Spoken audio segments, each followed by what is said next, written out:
Very warm welcome to our webinar today, all about owning that feedback, how smart practices are using Google reviews to build trust, and why Google reviews.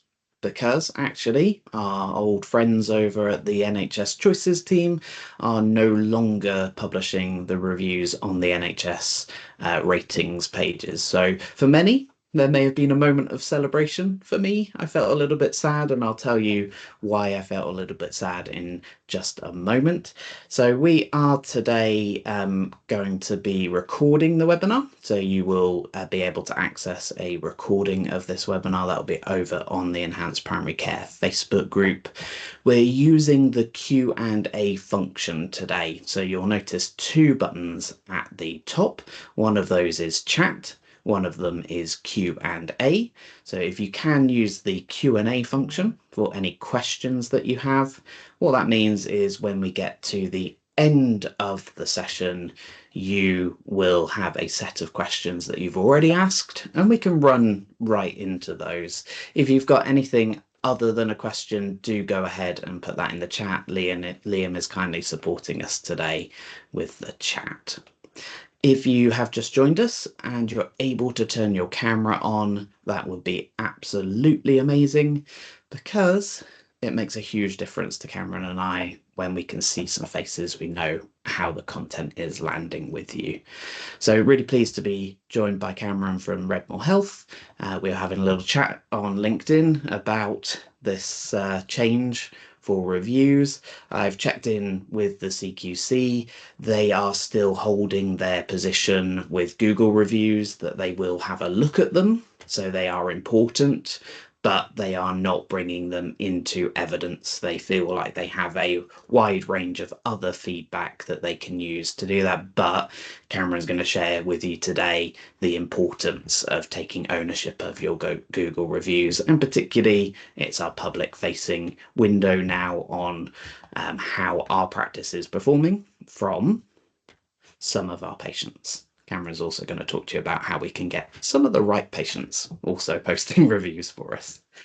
So a little bit about why this is important to me and why I thought this would be a good idea. When I was a practice manager, I read this rather wonderful book called Hug Your Haters. Obviously today, slightly more politically controversial to hug your haters. So just to be very clear, we are talking about online reviews here and taking that opportunity to talk to the wider audience. So when somebody puts a review about your practice, it is their perception of their experience.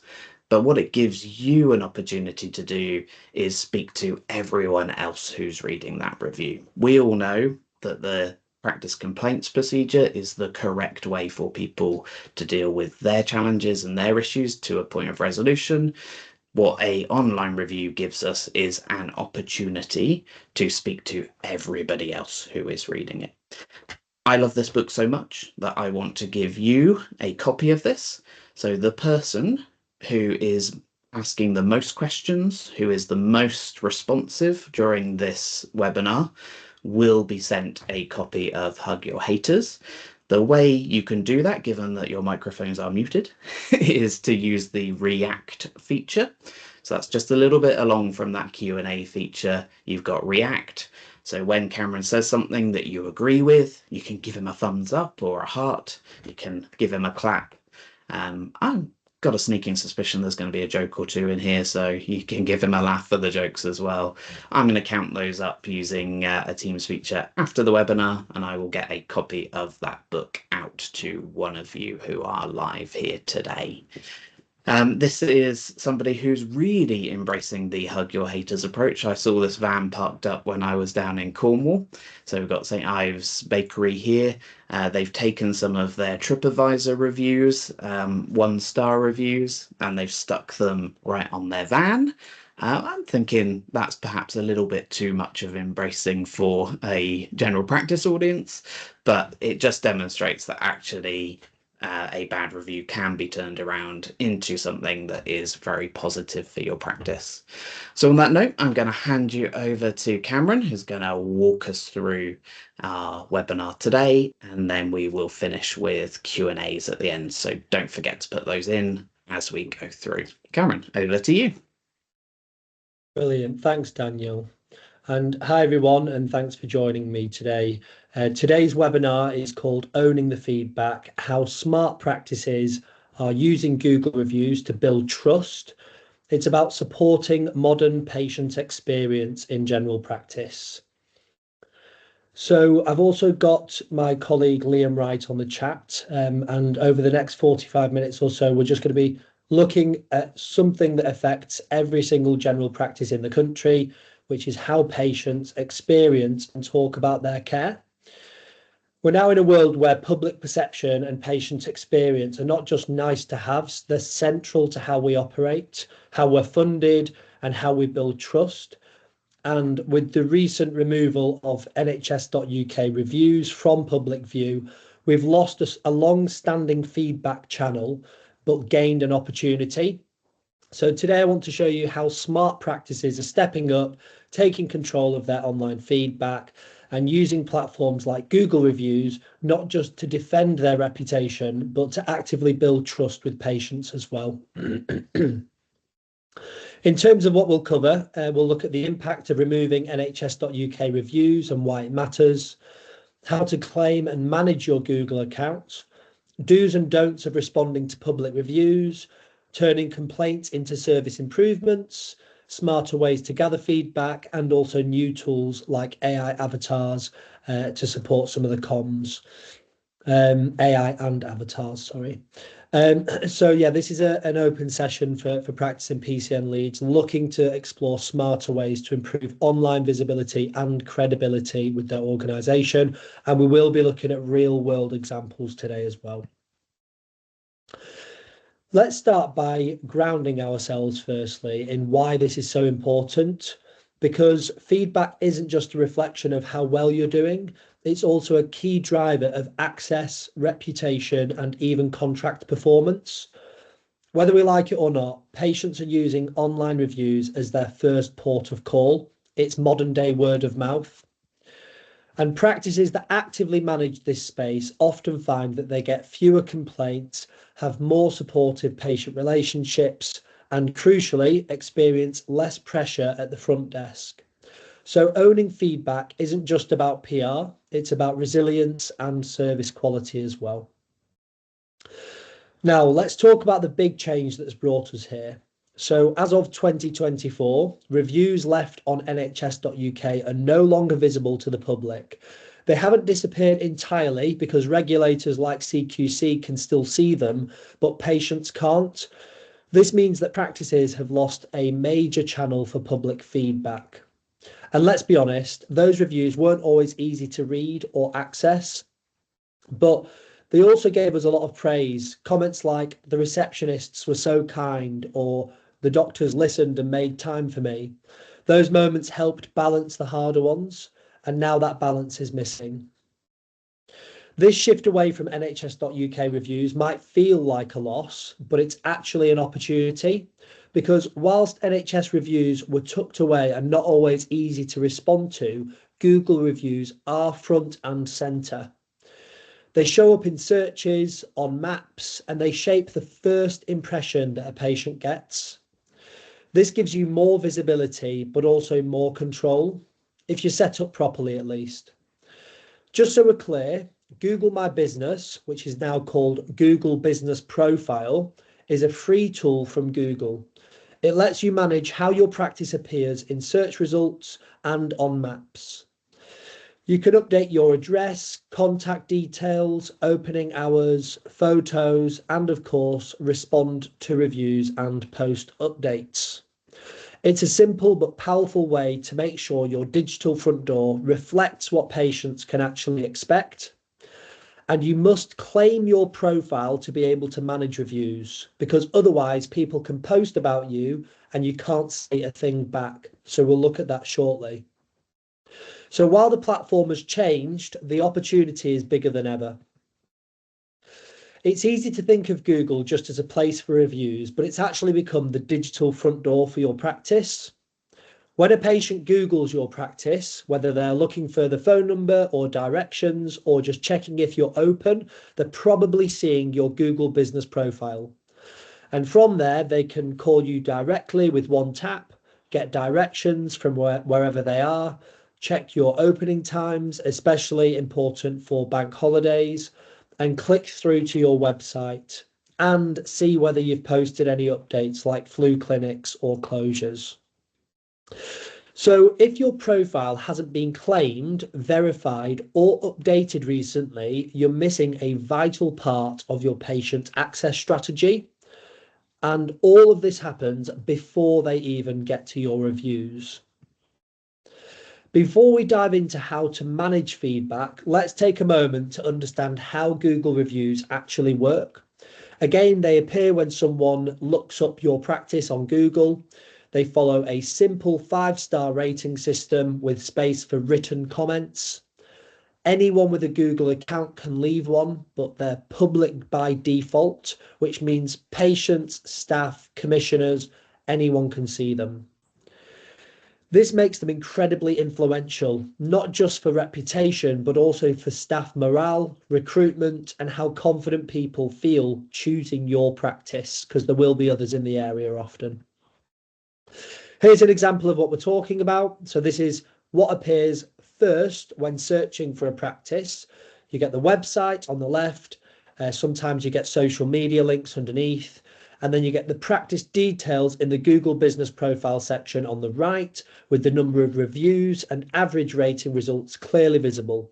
And then when you click on the reviews section, the public can read everything that's been left by other people. You can see here with Hall Green Health, it's quite a famous practice in the Midlands that we work with, that they've got 4.2 stars from 1,140 reviews, which is really great. Here's some real world example performance metrics for June. So they got 1,184 profile interactions on Google, 519 direct calls made from the Google Business Profile. That doesn't include when someone has typed the number in themselves. 274 direction requests. Again, they could use other services outside of Google as well, but this is all additional traffic that comes through Google each month, alongside 391 website clicks. So how do you get started? So you first need to claim your Google Business Profile. It takes less than 10 minutes, and here's how. Go to Google Business, just Google it and it'll pop up. Search for your practice name and see if there's an option to claim this business, and then click that. If you're a PCN lead, it'll be slightly different because you don't have necessarily a physical premises. It just depends on your setup. But either way, use your official NHS email and follow the steps thereafter. It's quite straightforward. If this isn't possible, you'll need to get in touch with Google. Just drop us a line after the session if you need a hand. So once you've claimed your Google Business Profile, you still need to verify it before you can manage anything like responding to reviews or updating information. Now, Google offers a few methods for this, but it's really important. The phone option almost never works for GP practices. It sends an automated call that often gets stuck in phone menus or bounces around before disconnecting. Because we all know when you call a GP practice, often there's some automated responses that you have to press number 1 for this, number 2 for that. The most reliable method is to record a verification video. They also don't like it if there's like a queue.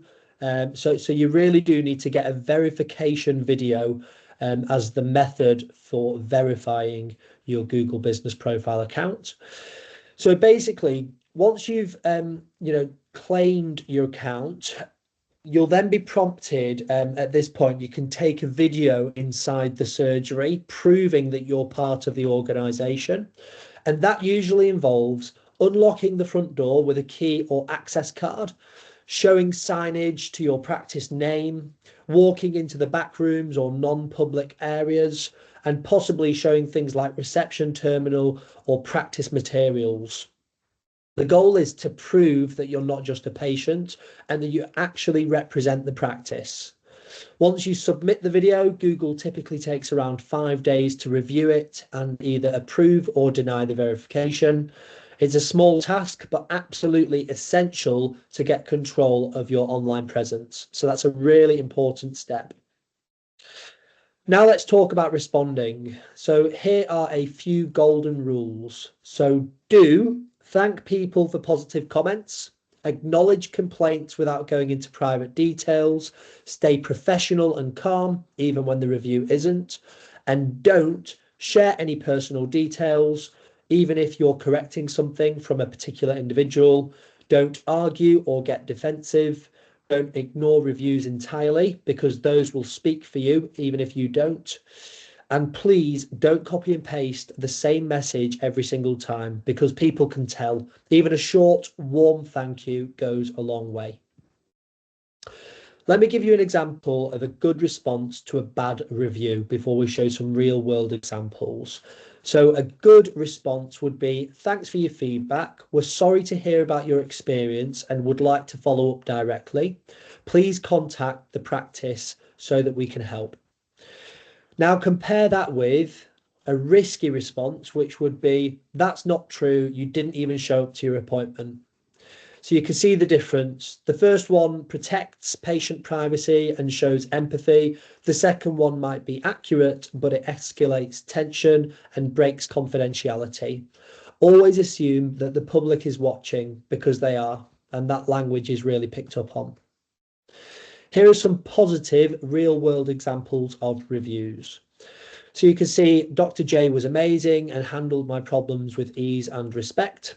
The practice has said, thanks so much for your kind feedback. We're pleased to hear that he handled your concerns with ease and respect. Many thanks for taking the time to leave a review. Another one would be, amazing team of GPs and reception. Never had an issue with booking appointments, unlike my previous GP. Very caring and understanding nurses and doctors.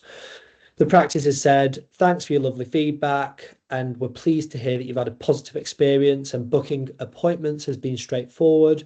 It's great to know that you feel well cared for, and we really appreciate your comments. So really nice language there. It's easier, I guess, when there's a positive review, but we'll carry that forward in a second to negative ones. Dr. Syed Hassan is a great doctor and helpful. And again, thanks for your feedback. We're glad to hear that you found it useful, and thanks for leaving a review. Here's a couple of more negative example reviews. Pay attention to the language used when crafting professional responses. So the place and staff are a joke, got fobbed off by the so-called deputy practice manager, told no appointments, yet someone just walks in and gets an appointment straight away. Complete shambles, all want to be ashamed of themselves. So obviously very frustrated with the service they've got from their perspective.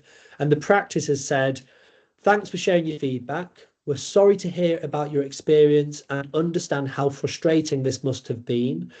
Please be assured that we aim to provide fair and timely access to all of our patients. We would like to look into this further and understand what happened to see how we can improve. Please could you contact us directly? So just look at the language difference there. That's a really nice professional response, and you're not escalating things or getting into any specific details or taking it personally, even though it can be hard to do so.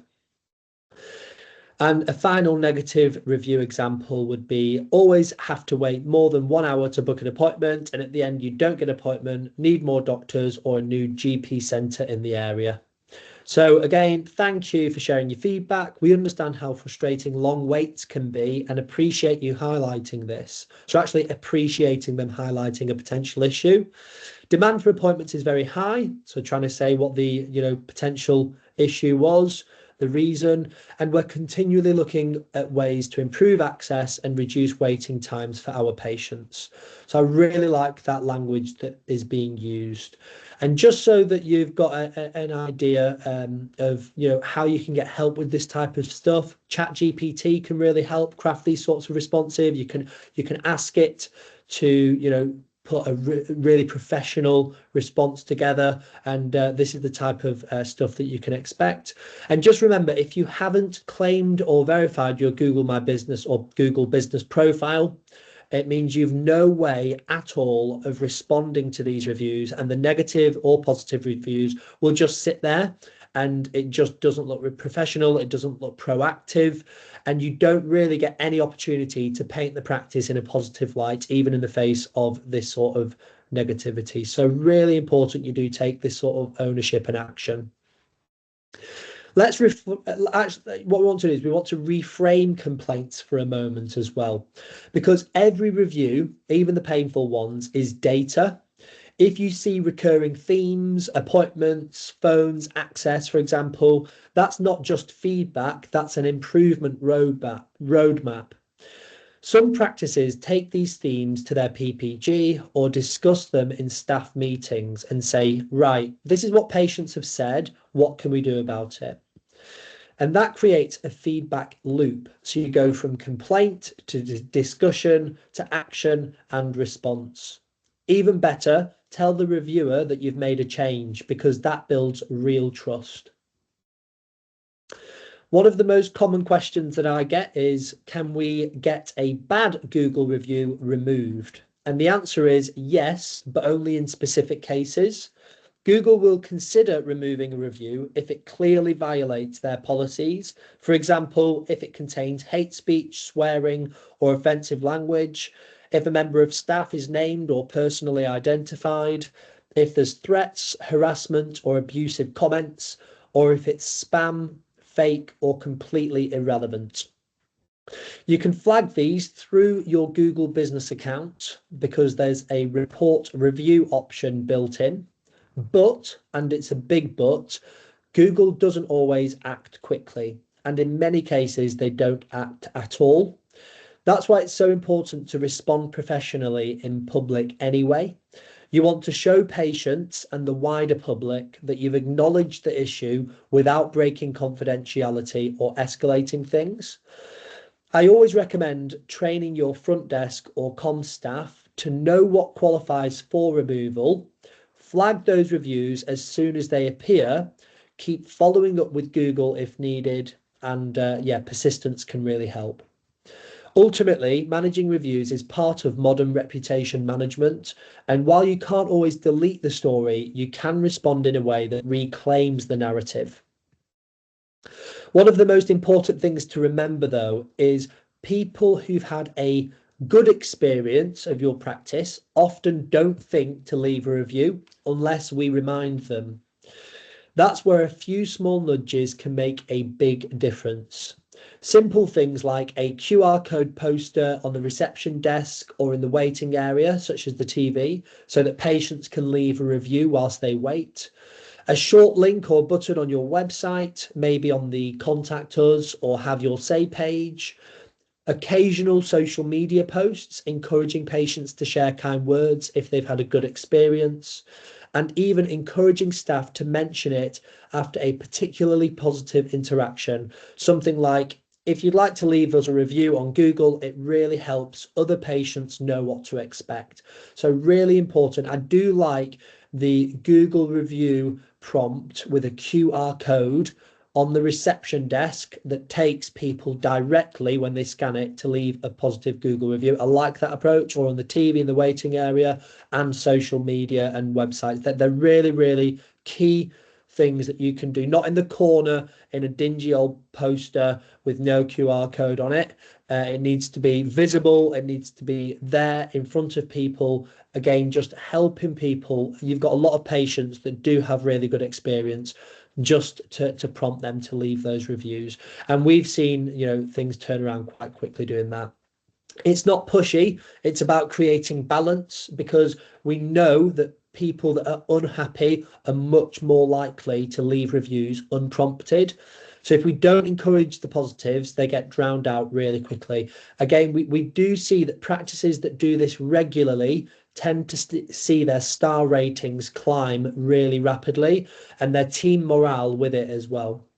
We've seen practices with bad reviews and a low star rating turn things around really quickly within a few months by actioning these types of comms quickly.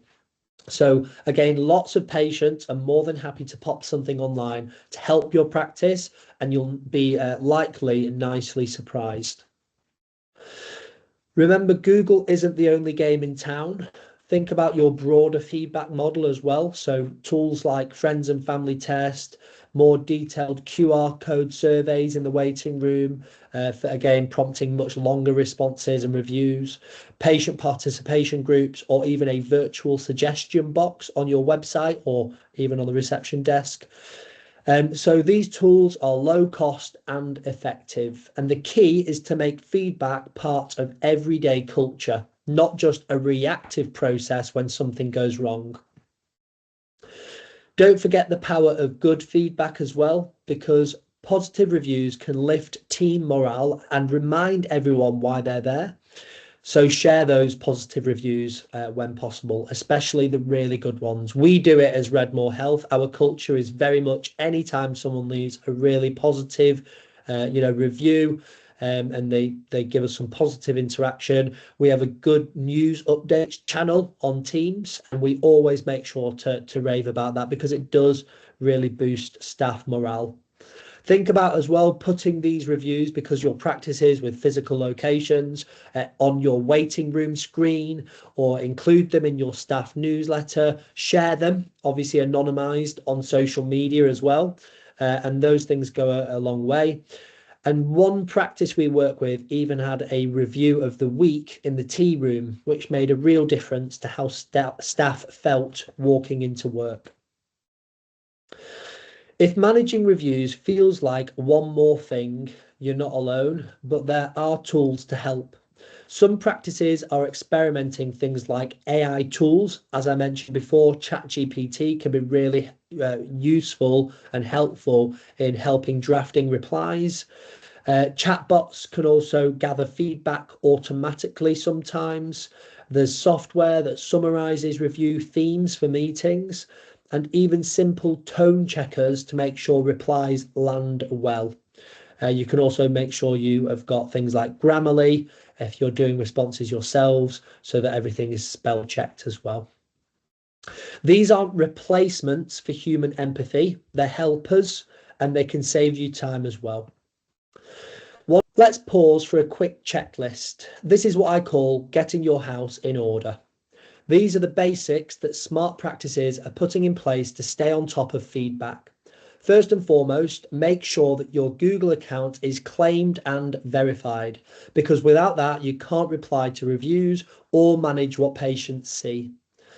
Have someone, ideally not just one person, who knows how to reply professionally to both good and bad reviews.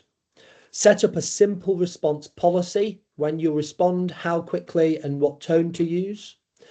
Make it part of someone's monthly rhythm to review common feedback themes and share all those reviews and those themes in staff meetings and with the PPG.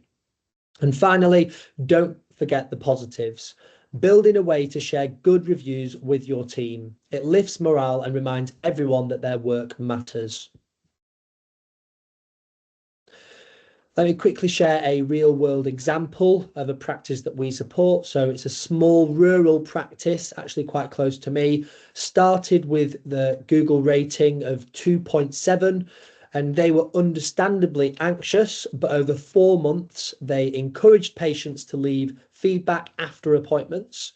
They replied to every review with care. They acted on feedback about phone access, and they also, again, just promoted it at every opportunity using those techniques that I've mentioned before. And the results were that they hit a rating of 4.4 within 4 months. Staff felt better, patients commented more positively, and they reduced reception complaints by quite a large amount as well. It isn't just theory, it actually works. So I really encourage you guys to do the same.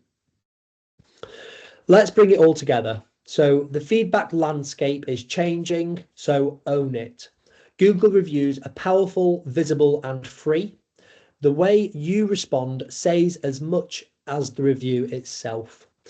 Smart practices gather feedback regularly, respond wisely, and act on what they hear.